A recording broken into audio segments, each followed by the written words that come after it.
in the world's happening with King County real estate? Well, this is one of those times where I get to say, I don't like to tell you I told you so, but the truth is, I love to tell you I told you so because this is, and I told you so. This is the green is the new listings, the blue are the number of homes that went under contract.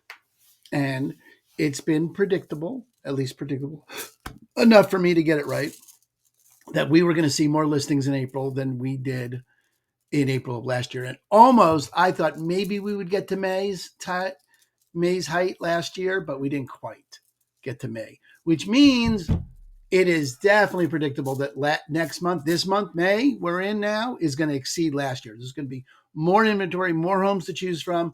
It's going to be easier to buy and harder to sell in King County than it has been in the last 2 years. In fact, if we go further out and let's just see the last 5 years, just for ha-has, because we have the technology to do so, let's look at what that looks like, because I wouldn't be surprised if this is the easiest time to buy in the last 5 years.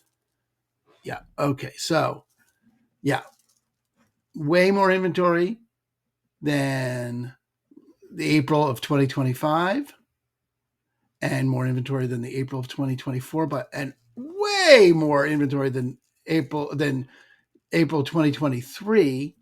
And if we look during the end of the pandemic, we were at 3,200 in April of 2022, and this month we are at 3,400. So even by pandemic levels, right, we are exceeding inventory levels. And if you look how many more buyers there were. This is really when interest rates were 3%. A lot more buyers than now.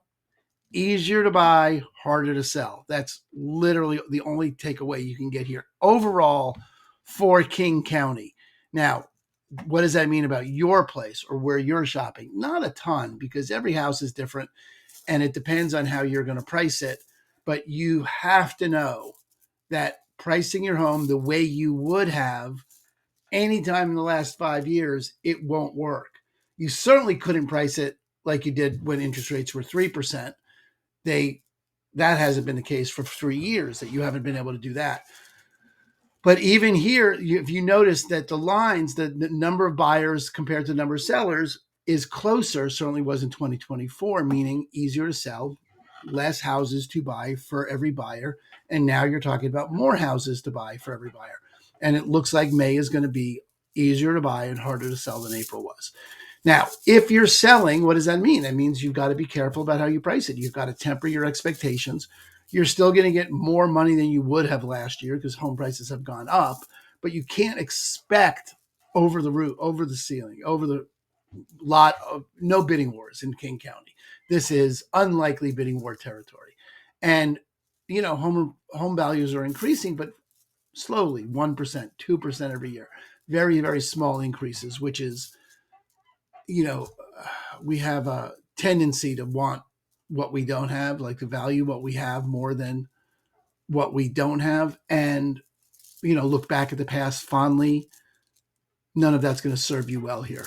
Okay. You've got to price your home the way a buyer is going to see it. And the way a buyer is going to see it is interest rates are 6+, hard to buy, lots of choices. We don't have to get your house. You got to price it attractively for that person. And if you're buying, you should be really happy, because come May, June, there's going to be a lot of people that price it wrong, and you should be able to get discounts from them. That's what King County is showing right here, right now, is that's the way that's going. So if you have questions about your specific situation, you should let me know. I'm happy to help with any of that. Okay. Aaron Hendon, Christine Company, EXP. Party on, Wayne.